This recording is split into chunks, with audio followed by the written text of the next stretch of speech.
चलिए मेरी बात को जरा ध्यान से सुनो। सीएलपी के अंदर अब हम एक चैप्टर स्टार्ट कर रहे हैं जिसका क्या नाम है? अलॉटमेंट। एक बार चैप्टर का नाम लीजिए, एक बार और, एक बार और, 3 बार नहीं बोलते हैं। क्या चीज का अलॉटमेंट कर रहे हैं? Allotment of shares. Allotment of shares लिखिए जरा। अलॉटमेंट ऑफ शेयर्स या अलॉटमेंट ऑफ सिक्योरिटीज, बात बराबर ही। चलिए बताइए इस चैप्टर में क्या क्या पढ़ना है?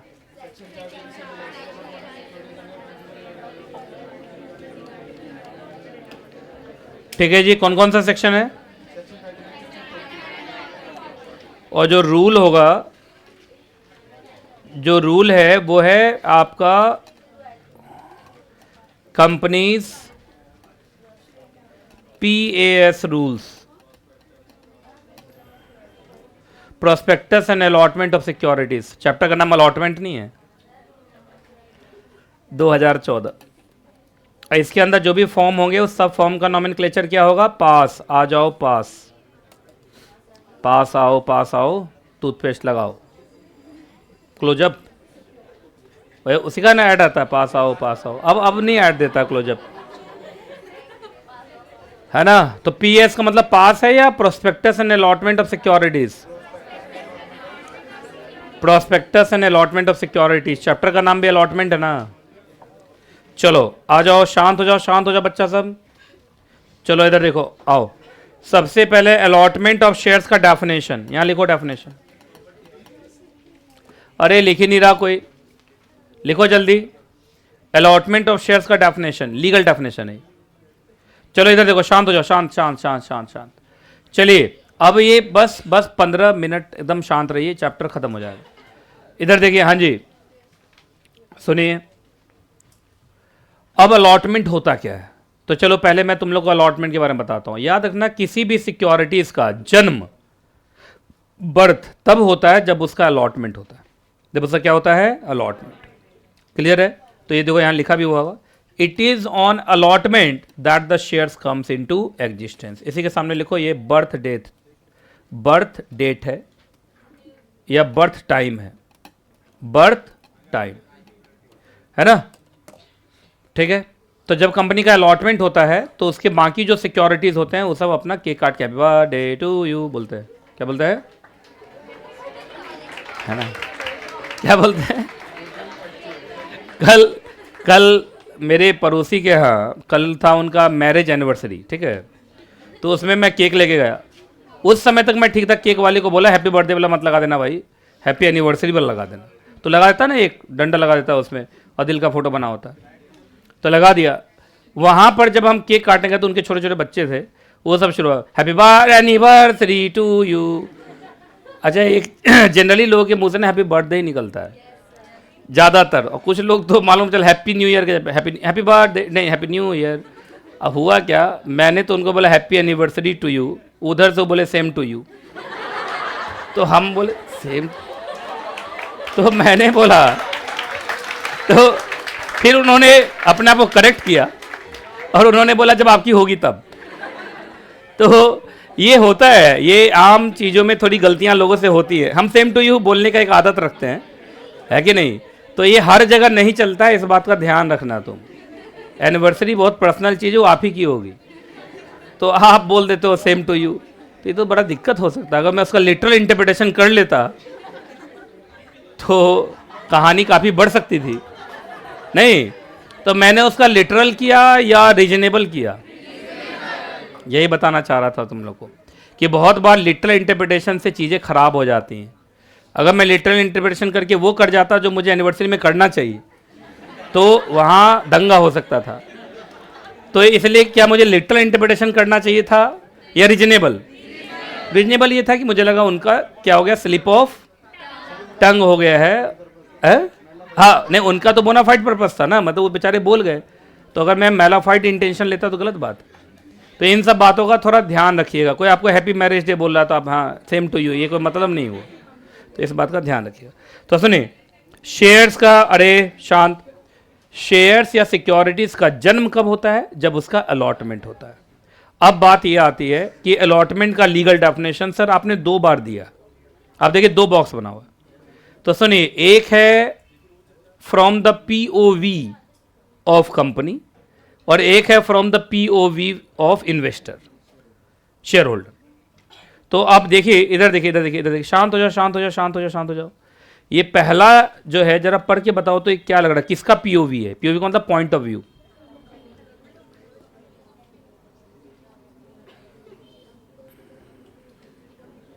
कंपनी। फ्रॉम द ऊपर लिख दो, लिख दिया? फ्रॉम द लिखा। अब मैं इसमें लिख दूंगा ये है पीओवी ऑफ कंपनी और नीचे वाला है पीओवी ऑफ इन्वेस्टर। इन्वेस्टर बोल दीजिए, अप्लीकेंट बोल दीजिए, है ना, शेयर होल्डर बोल दीजिए, बात बराबर है। लिख लिया तुम लोगों ने? तुम कंपनी लॉ का बुक नहीं लाई हो? लाई थी, कहाँ गया? आधा है। वाह, वो जो बुक को काटी ना था बेचारा, अलॉटमेंट चैप्टर दूसरे में चला गया।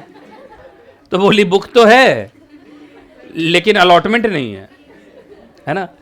अरे चलिए इधर आइए, ये लिख लिया। अब बताओ मैं पहले किसके तरफ से बताऊं? पहला पीओवी किसका है? कंपनी का। चलो अब तुम लोग इसको पढ़ जाओ एक बार जोर से।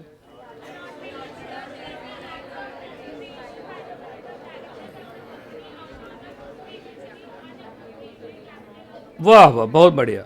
आओ, ये चार्ट तुम लोग को मैंने बताया था, ठीक है? भूल गया सब कुछ, याद नहीं अब कुछ, ठीक है? चलिए अब मेरी बात को जरा ध्यान से सुनो। आप बताइए, इसमें अनअप्रोप्रिएटेड, अनअप्रोप्रिएटेड का मतलब होता है हमने किसी के नाम पे नहीं रखा। फॉर एग्जांपल इधर देखिए, इधर देखिए, इधर देखिए, इधर देखो, इधर देखो। मालूम चला इंस्टीट्यूट का 15th बर्थडे है और केक आया। केक आके अभी रखा गया है, टीचर्स अभी उसको काटेंगे, तो क्या अभी वो किसी के नाम पे रिजर्व हुआ है, किसी बच्चे के नाम पे? तो वो अभी अनअप्रोप्रिएटेड है। लेकिन अब काट काट के देना शुरू कर दी तो अब हो गया एप्रोप्रिएटेड। आपको ये बताना है कोई भी कैपिटल इस चार्ट में, ये चार्ट तो पढ़ा चुका हूं, ये चार्ट में अनएप्रोप्रिएटेड कब तक है? एकदम तुम सही बोल रहे हो। सच पूछिए तो इशूड कैपिटल तक वो अनएप्रोप्रिएटेड है। क्यों? देखिए 10 लाख जब तुम ऑथराइज्ड बोल रहे हो तो कंपनी 10 लाख तक इशू कर सकती है। उसमें से सच में इशू की 9 लाख, पर इशू ही हुई ना 9 लाख, अभी मिला तो नहीं है। लेकिन 9 लाख में से 8 लाख के शेयर्स खरीद लिए गए। तो जब खरीद लिए गए तो किसी ने खरीदा होगा।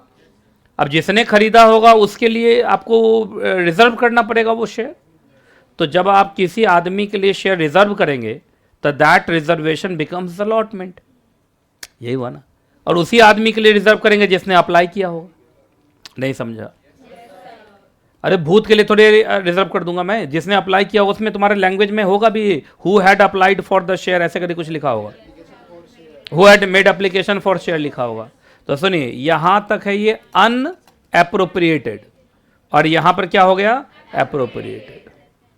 तो जब अनएप्रोप्रिएटेड कैपिटल में से कुछ कैपिटल एप्रोप्रिएट कर दिया जाए तो जितना कैपिटल एप्रोप्रिएट किया जाएगा उतना ही अलॉटमेंट माना जाएगा। इस केस में बताओ अलॉटमेंट कितने का होगा? 8 लाख। अरे 8 लाख का होगा ना। बाकी 2 लाख अभी भी क्या रह गया? अनअलॉटेड। क्या रह गया? अनअलॉटेड। कंपनी फिर बाद में कोई इवेंट लाके उसको अलॉट कर सकती है। अरे यही है ना। तो मुझे लगता है ये बात तुम्हें समझ में आ गया। तो सुनिए, हर कंपनी के पास अपना एक रिजर्व मटेरियल होता है, रिजर्व शेयर्स होते हैं। उसमें से कुछ अनरिजर्व्ड को क्या कर देंगे? रिजर्व कर देंगे किसी के नाम पर। जिसके नाम पर रिजर्व करेंगे उसको आप अलॉट करेंगे, है ना। तो allotment is nothing, allotment is nothing, it is an act of appropriation. Act of appropriation कौन करेगा? Board of director. किसके फेवर में करेगा? उनके फेवर में करेगा। ये देखो यहां से, ये देखो, 2 person who have made applied application for share. अच्छा, एप्रोप्रिएट कहां से करोगे? क्वाइट नेचुरल है, जो अनएप्रोप्रिएटेड है उसी में से ना एप्रोप्रिएट करोगे। अभी 10 लाख था, 10 लाख में से 8 एप्रोप्रिएट कर दिए, अब बचा तुम्हारे पास 2 लाख। तो 2 ही लाख का तो बाद में अलॉटमेंट होगा कभी, अगर होना भी होगा तो, क्योंकि अनएप्रोप्रिएटेड बचा ही कितना कंपनी के पास? 2 लाख।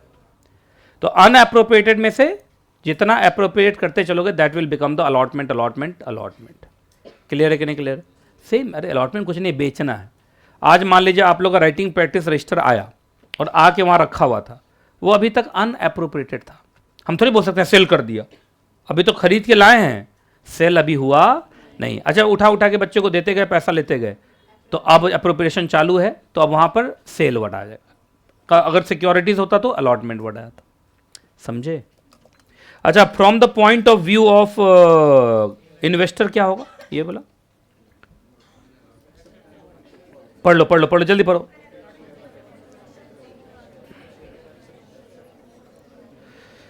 चलो इधर देखो, जब कंपनी पब्लिक इशू लाती है ना, इधर देखिए, अरे इधर देखो, मालूम चला एक कंपनी है और इधर कौन है, पब्लिक। ठीक है, कंपनी लेके आई, सुनो सुनो, कंपनी लेके आई पब्लिक इशू। कंपनी क्या लेके आई, पब्लिक इशू, या कोई भी event, right issue, bonus issue, preferential issue, हम लोग पढ़े हैं ना सब। तो कंपनी इशू लेके आई, तो जब कंपनी इशू लेके आती है ना, तो वो ऑफर नहीं माना जाता है, वो इनविटेशन टू ऑफर माना जाता है। इनविटेशन टू ऑफर, कंपनी ने क्या दिया पब्लिक को, इनविटेशन टू ऑफर, कि आप आइए और हमें ऑफर कीजिए कि हम आपको शेयर दें। बहुत लोग पब्लिक इशू को ऑफर समझ लेते हैं ना, पब्लिक इशू इज व्हाट, या any issue is what, invitation to offer. Public में से आप आइए, अगर आप इंटरेस्टेड हैं तो आप हमें ऑफर कीजिए।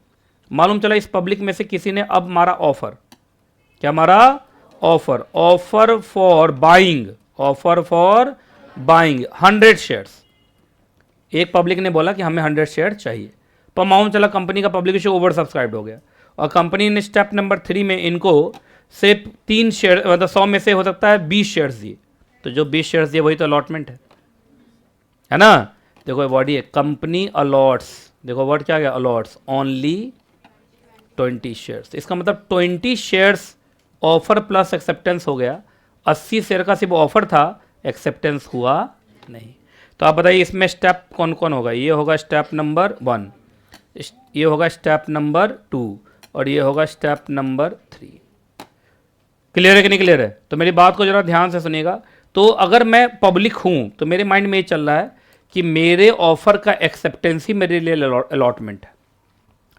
अगर मैंने 100 शेयर्स का ऑफर मारा, अगर 100 शेयर्स के ऑफर को वो पूरा ले लेते, पूरा एक्सेप्ट कर लेते, तो शायद मुझे 100 शेयर्स अलॉट होता। पर इस केस में क्या कंपनी ने पूरे ऑफर को एक्सेप्ट किया या पार्शियल एक्सेप्टेंस किया? जितना एक्सेप्टेंस उतना अलॉटमेंट नहीं। अरे ये हुआ ना।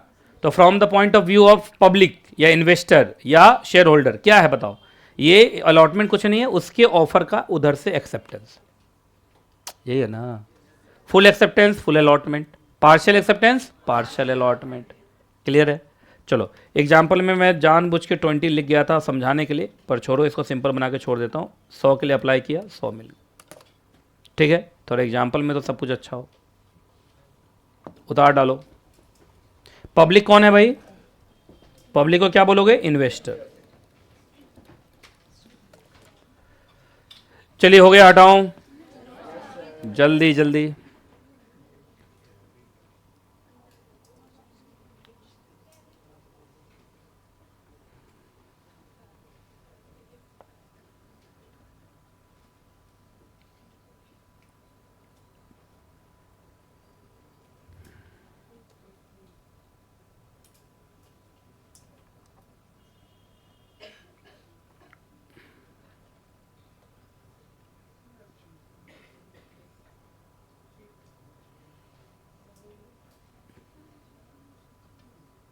ठीक हाई है, ठीक है, हटाओ।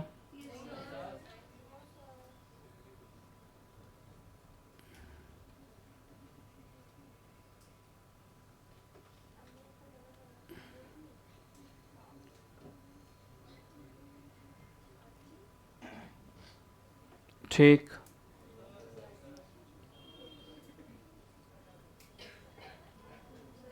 क्या बोला? सर को हटा दो, सर हटा दो। चलिए स्टेप 1, स्टेप 2, स्टेप 3।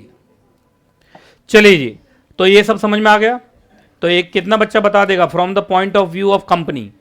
कुछ नहीं, बोर्ड ऑफ डायरेक्टर जब अनअप्रोप्रिएटेड में से कुछ कैपिटल अप्रोप्रिएट कर दे उन लोगों के नाम पर जिन्होंने शेयर्स के लिए अप्लाई किया था, उसी को अलॉटमेंट बोलते हैं।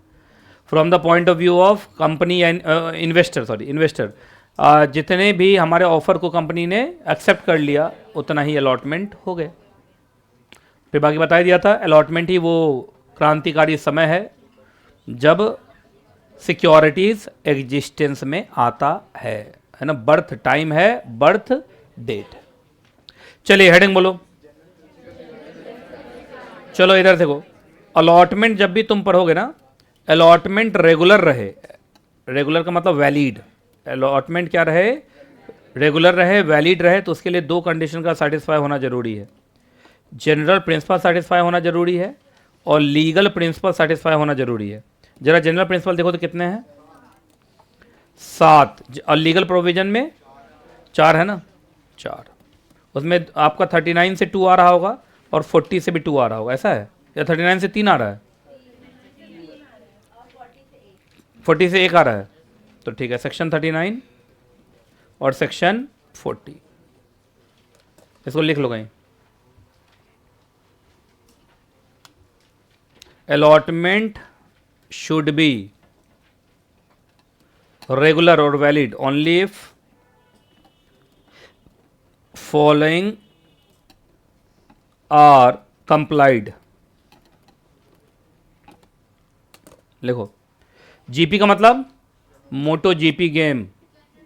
अच्छा, जनरल प्रिंसिपल्स कितने, 7, और दूसरा क्या लिखा, एलपी, एलपी का मतलब लीगल प्रोविजंस, सब मिला के 4, 4 में कौन सेक्शन मिलेंगे, 39, 40, उतार लिया।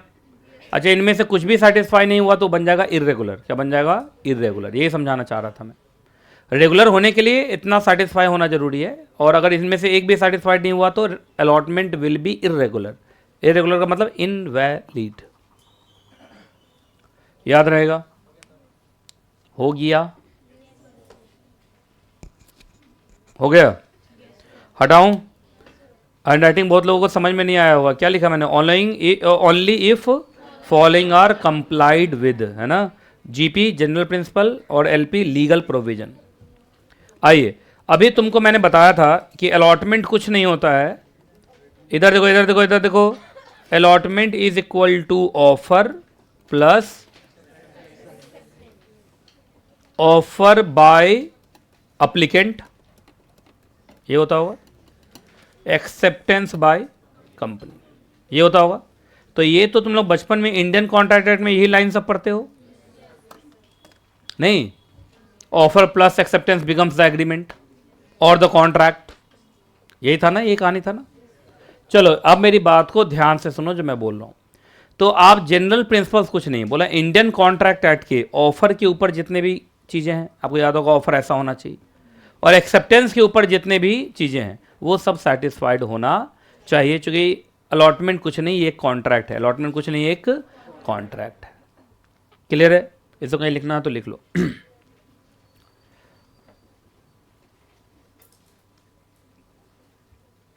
स्पीड में लिखते चलो, लिख लिया,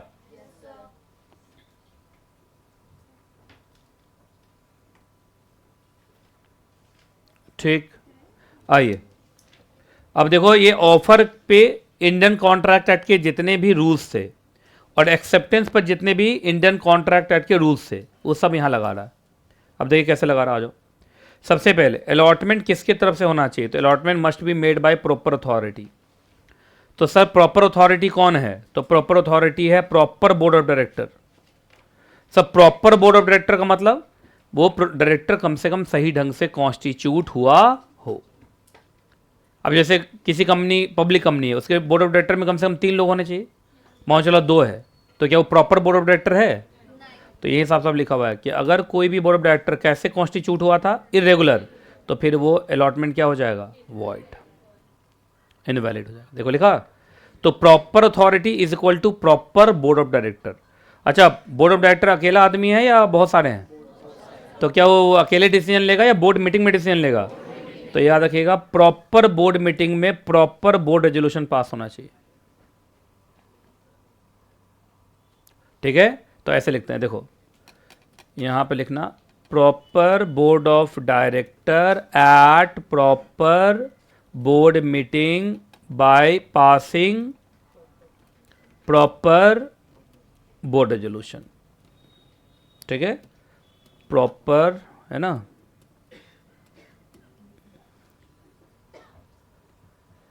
नहीं नजर आया, क्या हुआ, अब आएगा।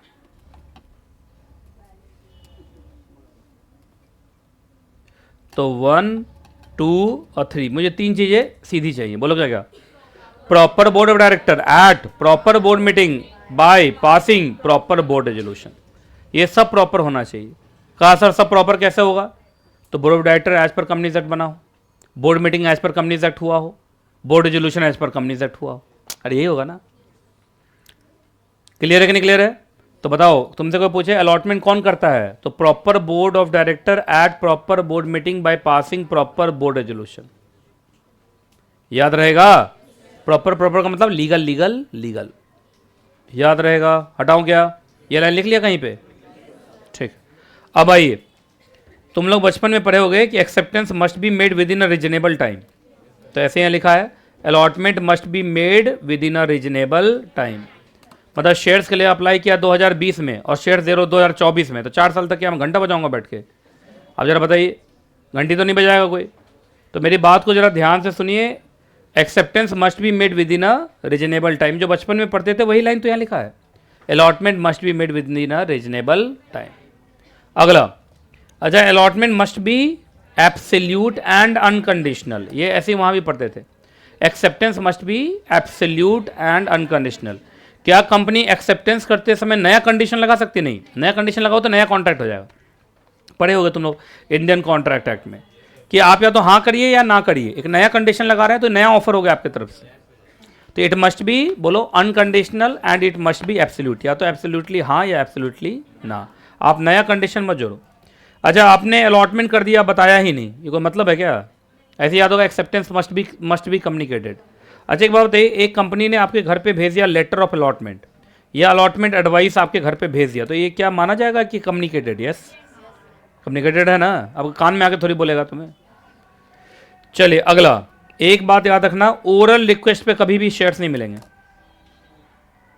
देखो साफ साफ शुरू से नो किए हुआ है, नहीं देखा ये लोग, ओरल रिक्वेस्ट नहीं चलेगा, जब भी होगा इन राइटिंग। तो आप शेयर्स के लिए कभी ओरली अप्लाई कर सकते हैं, कंपनी सेक्रेटरी आपका दोस्त है बोला 4 शेयर दे दे ना, it must be in writing, इस बात का ध्यान रखिएगा। और क्या ये जो मैंने कंपनी लॉ बताया, इंडियन कॉन्ट्रैक्ट एक्ट बताया, उतना ही कंप्लाई होना चाहिए या हर लॉ कंप्लाई होना चाहिए, एनी अदर लॉ अगर है वो भी कंप्लाई होना चाहिए, जैसे सिक्योरिटी लॉ है और अदर कॉर्पोरेट लॉज हैं। फॉर एग्जाम्पल, माइनर को आप शेयर्स दे रहे हो तो अच्छी बात थोड़ी है, माइनर को शेयर्स देंगे तो गलत हो जाएगा ना, तो अलॉटमेंट क्या हो जाएगा, वॉइड। चलिए अब क्या पढ़ने जा रहे हैं, लीगल प्रोविजन, क्लियर है। चलो मेरी बात को जरा ध्यान से सुनिएगा, आप इसको ना ए और सी को एक साथ मिला दो, मिला दो, मिला दिया। अब ए और सी मैं एक साथ पढ़ा दे रहा हूं। आइए, अगर कभी भी आप पब्लिक इशू लाए, कैसे पता चला पब्लिक इशू है, लिखो पब्लिक इशू। तो पब्लिक इशू में शेयर्स का अलॉटमेंट तब तक चालू मत करना जब तक कि तुम्हें मिनिमम सब्सक्रिप्शन ना मिल जाए। अगर मिनिमम सब्सक्रिप्शन नहीं मिला है तो अलॉटमेंट होगा नहीं, ये तो जानते हो, अकाउंट्स में ही पढ़े होगे 90% होता है ना मिनिमम सब्सक्रिप्शन, तो जब तक मिनिमम सब्सक्रिप्शन ना मिल जाए अलॉटमेंट शुरू होगा नहीं।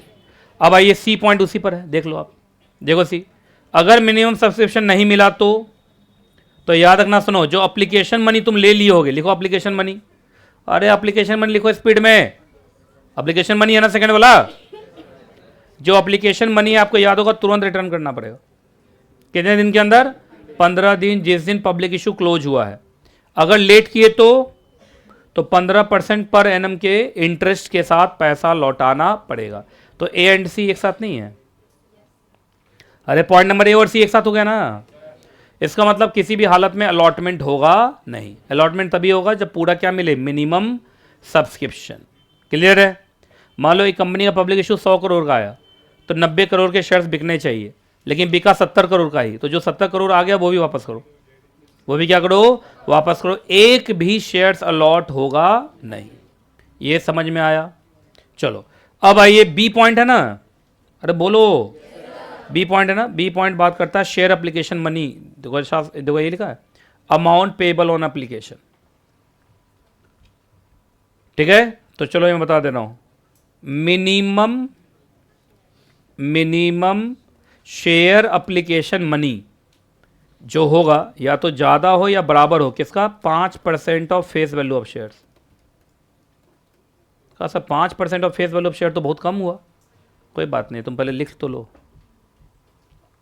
लिख लिया? मिनिमम सैम नहीं है ये कि समीर का छोटा नाम Sam, share application money, full form लिखना तुम लोग, ठीक है?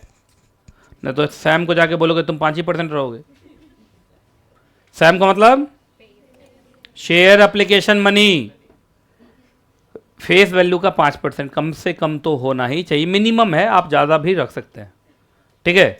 तो चलो ऐसे देखते हैं, हटाओ क्या इसको, इसी के नीचे एग्जाम्पल, 10 रुपये का शेयर बेच रहे हो, फेस वैल्यू कितना है 10, तो आपका शेयर एप्लीकेशन मनी के नाम पे कम से कम 5% हो गया, 10% हो गया, 1 रुपया, 50 पैसा तो कम से कम लेना ही पड़ेगा, ठीक है? अच्छा, उसके बाद तुम लोग पढ़े होगे शेयर अलॉटमेंट मनी होता है, ये सब तुम लोग अकाउंट्स में पढ़ते होगे, है ना? शेयर अलॉटमेंट मनी सुना होगा।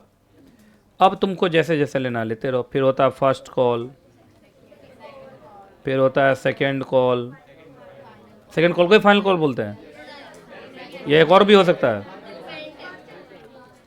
Final call.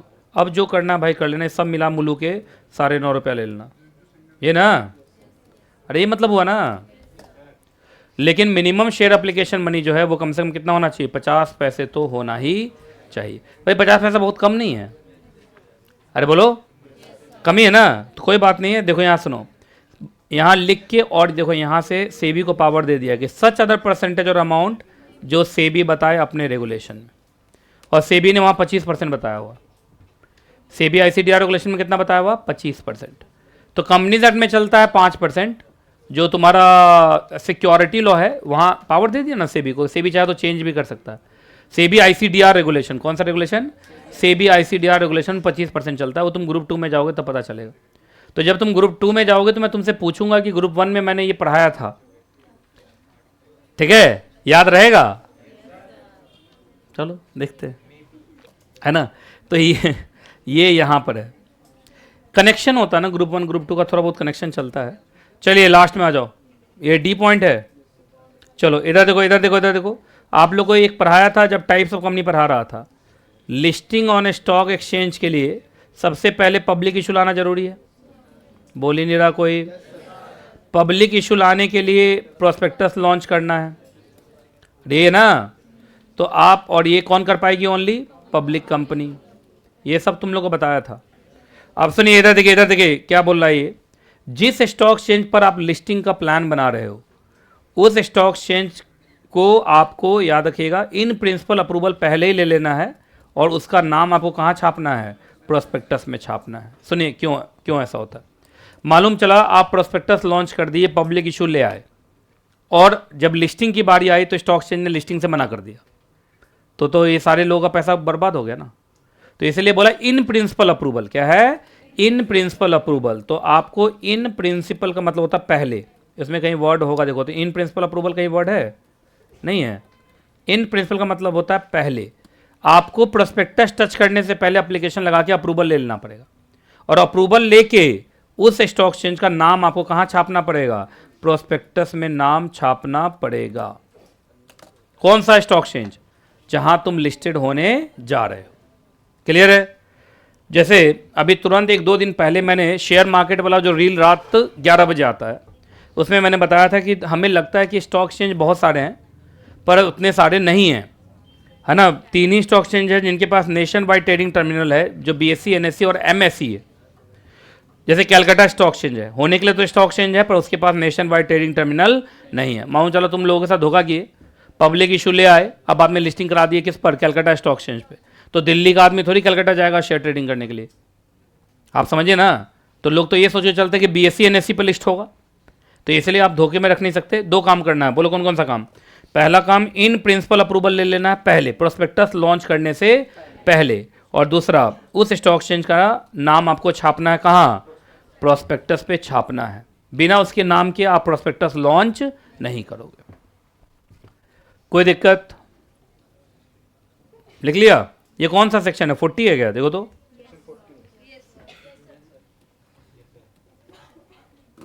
ठीक है, सेक्शन 40 में ये लिखा हुआ है प्रोस्पेक्टस टच करने से पहले आपको इन प्रिंसिपल अप्रूवल लेना पड़ेगा, और ये लिखा है कि उसका नाम भी तुम्हें छापना पड़ेगा। कहाँ कहाँ लिखा हुआ बताओ तो? नहीं लिखा हुआ? लिखा हुआ ना। STX का मतलब स्टॉक एक्सचेंज। हटाऊं?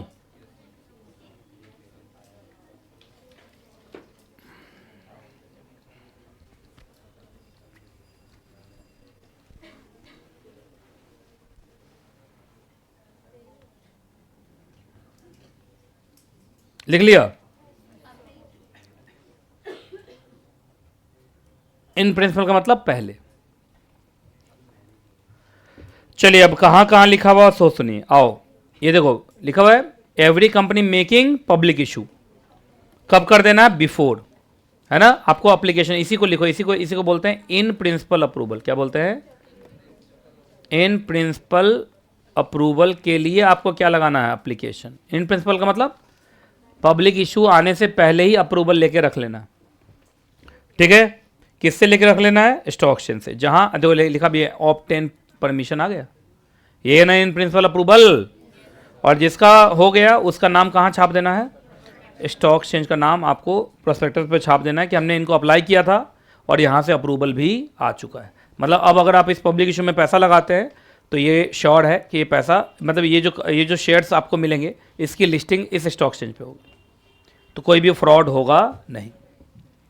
चलिए अब क्या पढ़ने जा रहे हैं? Irregular allotment. बताओ, अगर मान लीजिए एग्जाम में क्वेश्चन आ गया इर्रेगुलर अलॉटमेंट, तो ये 2 लाइन लिख के छोड़ दोगे?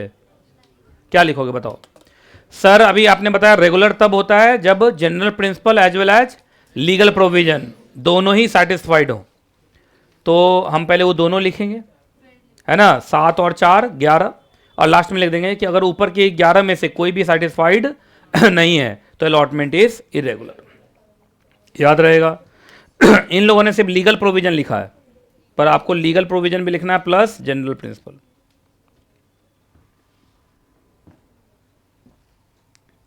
Legal provision plus general principle हो गया। कोई दिक्कत? कोई दिक्कत है तो बताओ जल्दी।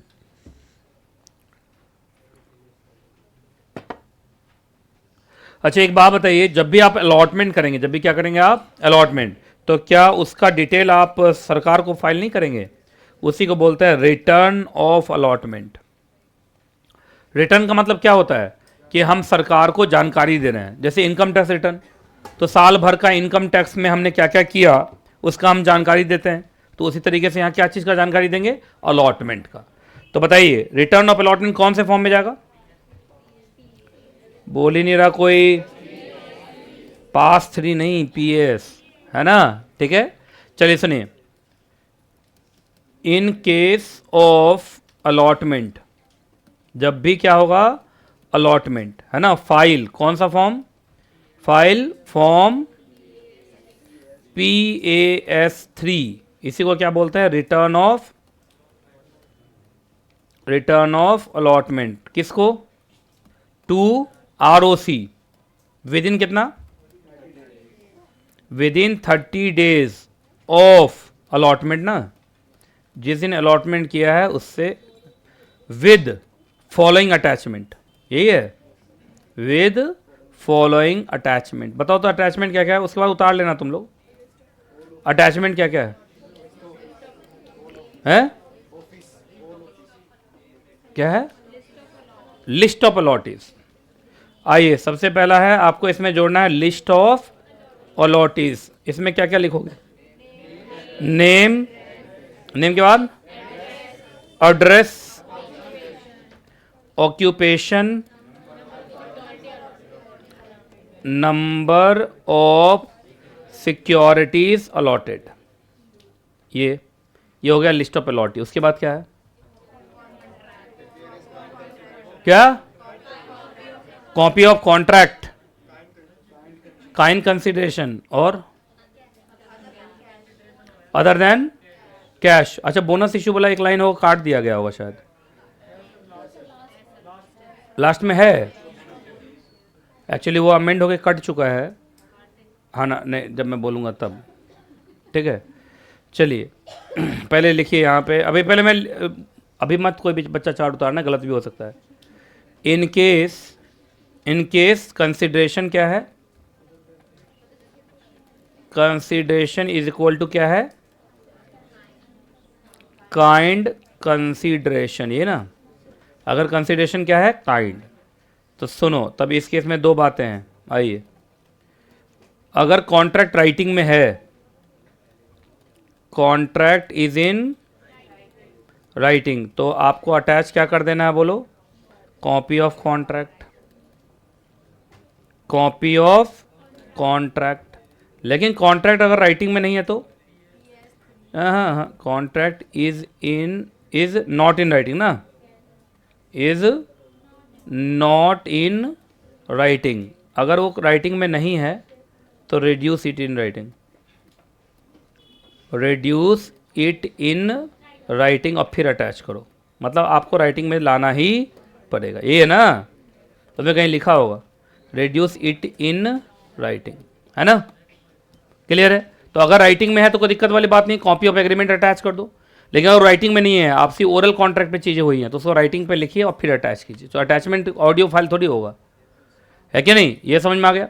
अब बोनस इश्यू वाला आ रहा है, वो कट गया है, मैं काट दूंगा, एक और है, क्या है, अच्छा एक इसमें एक और भी है, क्योंकि अब काइंड कंसिडरेशन है, तो काइंड में तो क्या होता है, फ्रॉड हो सकता है, तो अ कॉपी ऑफ, बोलो, a copy of valuation report, valuation report क्या चीज़ का, काइंड कंसिडरेशन का, फ्रॉम ए रजिस्टर्ड वैल्यूअर, ठीक है।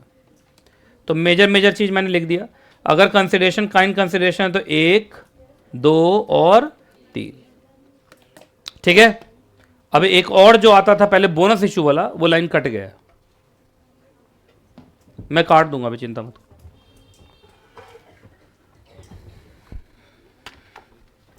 चलो लिख लो जल्दी स्पीड में, अगर हैंडराइटिंग समझ में नहीं आ रहा तो पूछ लेना।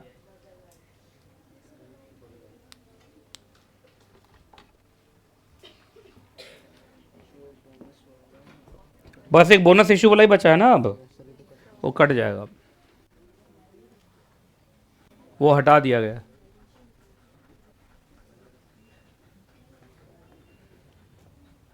लिस्ट ऑफ अलॉटी लिखा हुआ, अगर आपको हैंडराइटिंग समझ में ना आई, कौन सा सेक्शन है ये, सेक्शन 39 है, सेक्शन 39, तो सेक्शन 39 को देखिए ना, आपको समझ में आ जाएगा हैंडराइटिंग। आप जरा देखो, सेक्शन नंबर 39 में लिखा हुआ तो है सब कुछ।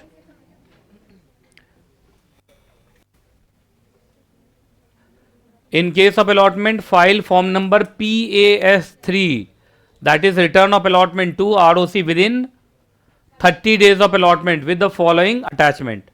एक लिस्ट ऑफ अलॉटी चाहिए जिसमें अलॉटी का क्या क्या आएगा, नाम, address, occupation and number of securities allotted, ठीक है। दूसरा क्या है exactly, in case consideration is kind consideration, then if that contract is in writing तो कॉपी ऑफ कॉन्ट्रैक्ट अटैच कर दीजिए, if that contract is not in writing then reduce it in writing, उसको मतलब रिड्यूस मतलब उसको लिखो, writing में लिखो, इसका मतलब ये होता है।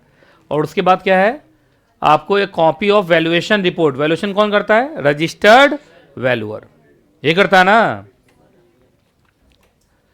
चार्ट तो सिर्फ मोटे मोटे पॉइंट्स इसमें होते हैं याद रखने के लिए, लिखना तो आपको वो पड़ेगा जो बुक में है कि नहीं, ठीक है। 15 डेज दे रखा है तो उसको देखेंगे बाद में, ठीक है, कोई दिक्कत।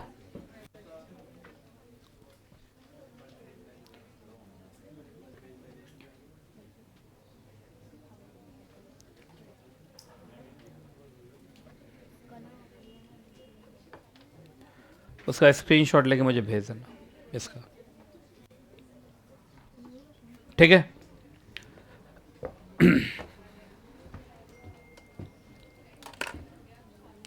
ठीक, चलिए आईसीएसआई के मॉड्यूल में 15 डेज लिखा हुआ है, तो एक बार हम क्रॉस चेक कर लेते हैं कि सेक्शन 39 में अमेंडमेंट तो नहीं, चेक कर ले, हटाऊं, ये लिख लिया ना तुम लोगों ने, कुछ लोग लिख ही रहे हैं।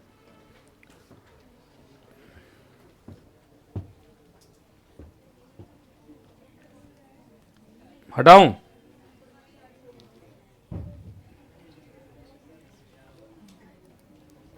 चलिए एक बार सेक्शन 39 ना,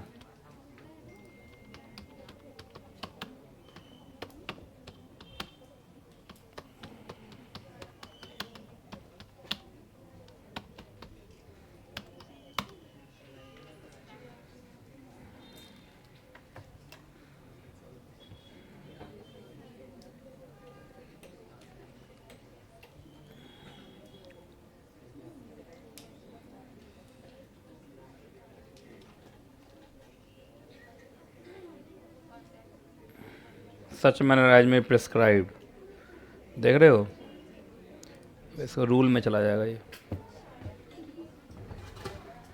अब रूल भी अमेंड हुआ है, क्या हुआ है क्या नहीं हुआ इसको बाद में देखेंगे, समझे? तो बड़ा लंबा चौड़ा गेम है नहीं, क्योंकि तुमने एक चीज़ नहीं देखा, ये देखो, और सेक्शन में जो जाते हैं तो इन्होंने ना ये लिख के छोड़ दिया है क्या, एज में भी प्रिस्क्राइब, देखो, are return of allotment in such manner as में भी प्रिस्क्राइब। रूल में दिखाओ कहाँ, कौन सा रूल है? Rule number 12।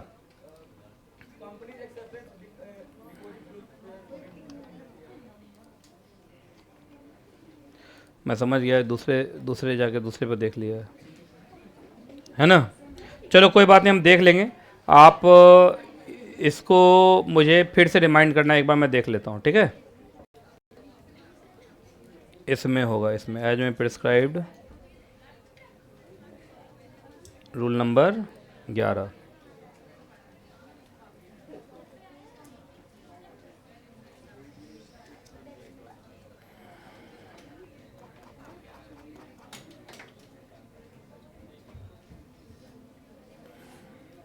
शुरू में देखो 30 डेज था ना शुरू में, हो सकता है कि ये चेंज हुआ हो, अगर ये चेंज होगा तो इसका नीचे दिखाएगा ये लोग, ऐसा कुछ भी नहीं दिखा रहा है। रूल नंबर 12 ही मैं सीधा लिख देता हूँ ना। दोस्तों एक अमेंडमेंट ढूंढने में कितना टाइम लग जाता है।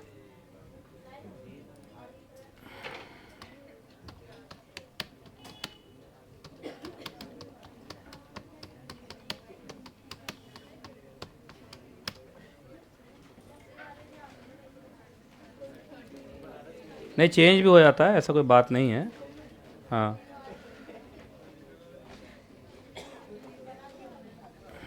क्या ये सब तो पहला वर्ड देख रहे हैं, ये सब क्या छोटा छोटा लिखा हुआ है हैं? क्या पता चेंज भी हुआ हो, मैं हमेशा इस बात का ध्यान रखता हूँ, ये नहीं कि मैंने जो बोल दिया वही होगा। 30 डेज है, हो सकता है पहले 30 डेज हो, बाद में कहीं चेंज हो गया हो। चलो देख लेंगे उसको, ठीक है? मुझे याद दिलाना एक बार, क्लास में करने से अच्छा है।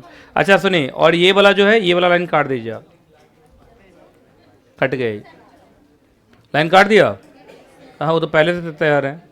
अच्छा, अगर आपने रिटर्न ऑफ अलॉटमेंट फाइल नहीं किया तो 1000 रुपया पर डे के हिसाब से जुर्माना लगेगा, तब तक जब तक कि वो 1 लाख ना हो जाए। मतलब अच्छा 1 लाख ज़्यादा हो गया तो मैक्सिमम 1 लाख ही है ना, उससे ज़्यादा नहीं। तो इसी के साथ एक छोटा सा चैप्टर हो गया KHATAM ख़त्म।